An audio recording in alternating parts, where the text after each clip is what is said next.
Olá a todos, aqui é o Dr. Tomás Ferreira. Hoje gostaria de vos falar brevemente sobre um assunto aparentemente banal, nomeadamente como medir a pressão arterial corretamente e quais os erros que cometemos mais frequentemente durante esta atividade. Uma preparação inadequada para a medição da pressão arterial, bem como a sua execução incorreta, podem falsificar significativamente o resultado final.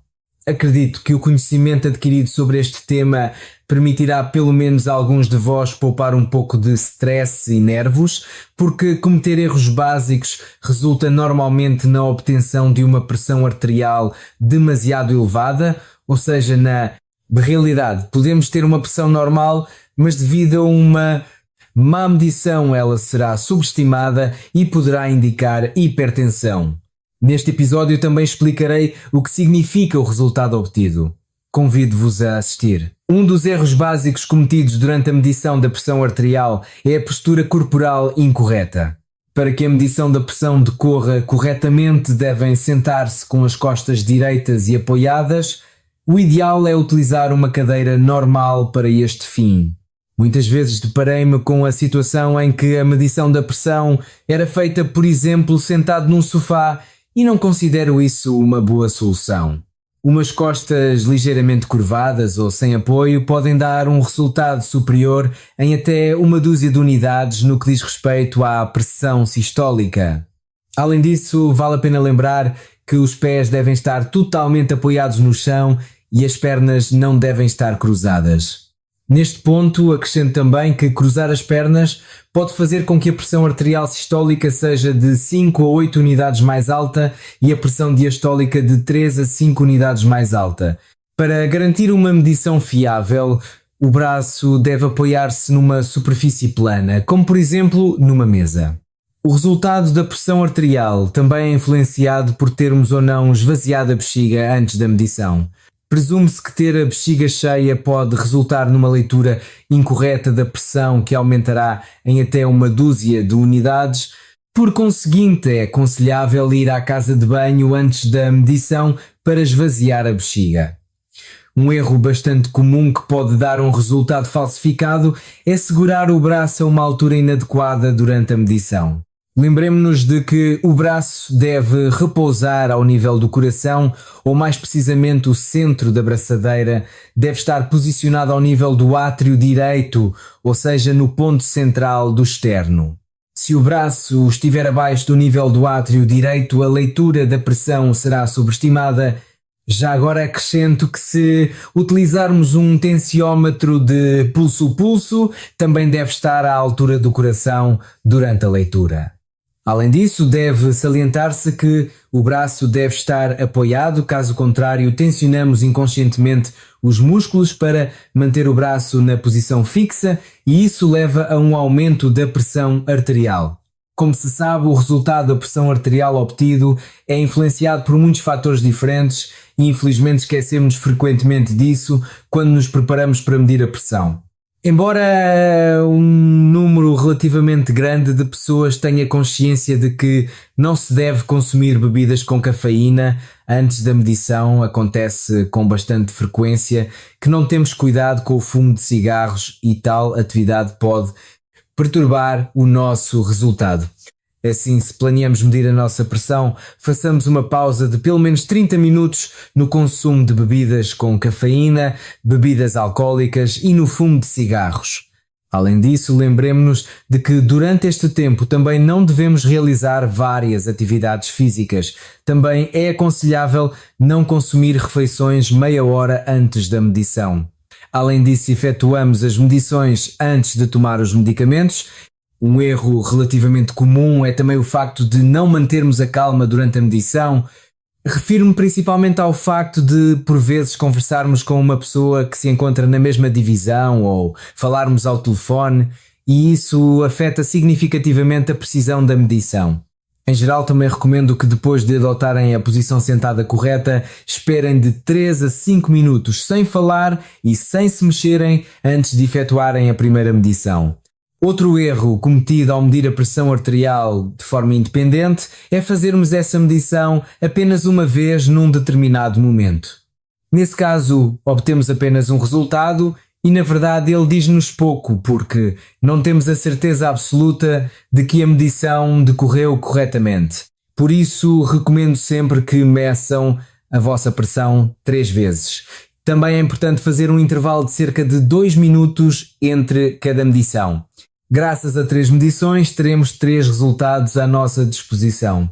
Se notarmos que um deles difere significativamente dos outros 2, não devemos deixar-nos influenciar por ele e podemos descartá-lo.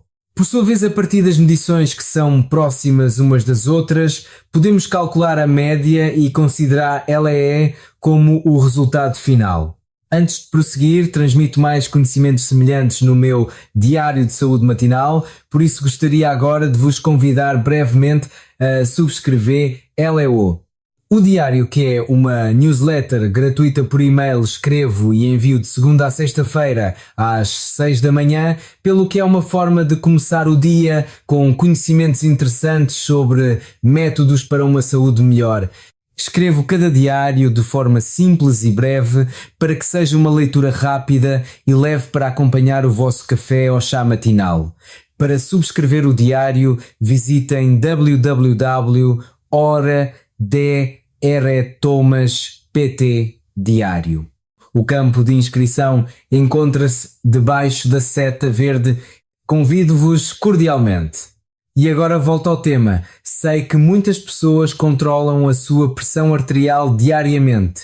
Isto aplica-se obviamente sobretudo às pessoas que lutam contra a hipertensão ou que tomam determinados medicamentos. Elas costumam manter um caderno com as medições da pressão de vários dias e aqui observo frequentemente um certo erro. Nomeadamente acontece que as medições são efetuadas todos os dias, mas a diferentes horas do dia. E este aspecto também pode ter alguma influência no nível da pressão, e nesse caso a comparação da pressão arterial entre diferentes dias não é tão fiável.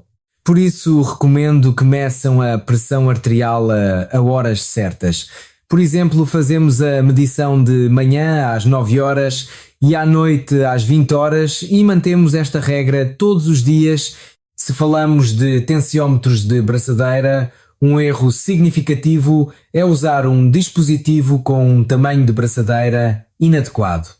É preciso saber que a braçadeira do tensiómetro deve ser devidamente ajustada à circunferência do nosso braço, por isso antes de comprar um tensiómetro ou antes de o usar, devem medir cuidadosamente tanto o diâmetro como o comprimento do vosso braço.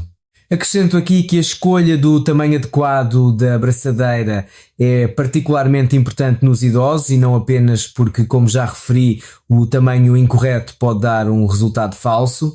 Devemos também lembrar que quanto mais velhos ficamos, mais as nossas veias calcificam e se tornam mais fracas. Consequentemente, uma braçadeira mal ajustada ao nosso braço pode causar danos nos vasos sanguíneos durante a medição.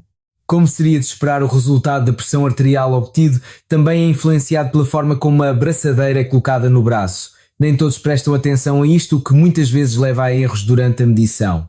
Ora, de acordo com as recomendações, a braçadeira deve ser colocada no braço a uma distância de cerca de 2 a 3 cm da dobra do cotovelo. Também é importante que a braçadeira não sobreponha a roupa. E aqui, direi mais, o ideal é que a medição seja feita num braço que esteja totalmente sem manga em toda a sua extensão. Não adianta arregaçar as mangas da camisa ou da blusa, pois arregaçar a manga pode causar um efeito de torniquete e falsificar o resultado da pressão. Já agora provavelmente perguntam-se em que braço devem medir a pressão arterial. A realidade é que a pressão obtida pode diferir entre os braços. Em geral, recomenda-se efetuar as medições no braço onde a pressão for mais elevada. E claro, lembrem-se de fazer sempre as medições no mesmo braço. Sei que algumas pessoas só medem a pressão arterial na presença de um médico. No entanto, não creio que seja uma boa solução devido ao chamado efeito da bata branca, ou seja, a presença no consultório médico e o contacto com o médico desencadeiam em nós um certo stress, o que resulta num aumento da pressão arterial. Daí que as medições da pressão arterial efetuadas por um médico possam não ser totalmente fiáveis. Por isso mesmo penso que vale a pena arranjar o vosso próprio tensiómetro e no conforto das vossas casas fazer medições regulares, tendo em conta obviamente todas as dicas que foram dadas neste vídeo. Agora gostaria de falar brevemente sobre a classificação da pressão arterial. Comecemos pelo facto de que expressamos a pressão arterial em dois valores. O primeiro valor, ou seja, o mais alto, é a pressão arterial sistólica. É a pressão criada durante a contração do ventrículo esquerdo do coração. Por sua vez, o segundo valor é a pressão diastólica. É a pressão durante a fase de repouso, ou seja, a pressão criada nas artérias entre os batimentos cardíacos no momento em que o coração relaxa. É geralmente aceite que a pressão arterial sistólica normal deve ser inferior a 120 unidades, ou seja, milímetros de mercúrio, e a diastólica não deve ser superior a 80 unidades. Quando a nossa pressão arterial sistólica se situa no intervalo entre 120 e 129 unidades e a diastólica permanece abaixo de 80 unidades, então falamos de pressão arterial elevada. No entanto, não deve ser motivo de preocupação. Até há pouco tempo, essa pressão arterial era considerada normal. Caso a pressão seja superior aos valores que acabei de referir, então falamos de hipertensão. Aqui, no entanto, devem distinguir-se dois graus de hipertensão. O primeiro grau ocorre quando a pressão arterial diastólica se situa no intervalo de 130 a 139 unidades, ou quando a pressão diastólica é de 80 a 89 unidades. Falamos do segundo grau de hipertensão, quando a pressão arterial sistólica é superior a 140 unidades ou quando a pressão arterial diastólica é superior a 90 unidades. Considero que vale a pena monitorizar a vossa pressão arterial regularmente. Se durante as primeiras medições se verificar que está normal, será suficiente fazer as próximas medições passado alguns meses. No entanto, se a pressão estava elevada, é aconselhável verificá-la com mais frequência.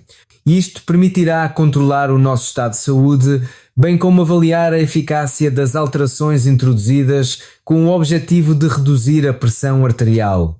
E aqui permitam-me apenas acrescentar que no meu canal Vida Dourada encontrarão um vídeo no qual falo sobre métodos naturais para baixar a pressão. Encorajo-vos a assisti-lo. Vale também a pena ter consciência de que uma pressão arterial elevada, persistente em relação à qual nada fazemos, tem um impacto significativo na nossa saúde.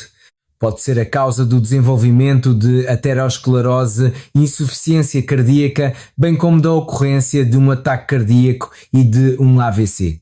Além disso, uma pressão arterial demasiado elevada provoca danos nos rins e pode favorecer o aparecimento de problemas de memória, podendo até ser um fator de risco para o desenvolvimento de demência.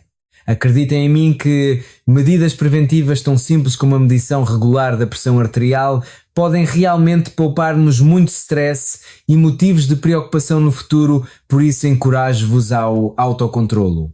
E por hoje, da minha parte, é tudo. Obrigado pela vossa atenção e encontramo-nos no próximo episódio.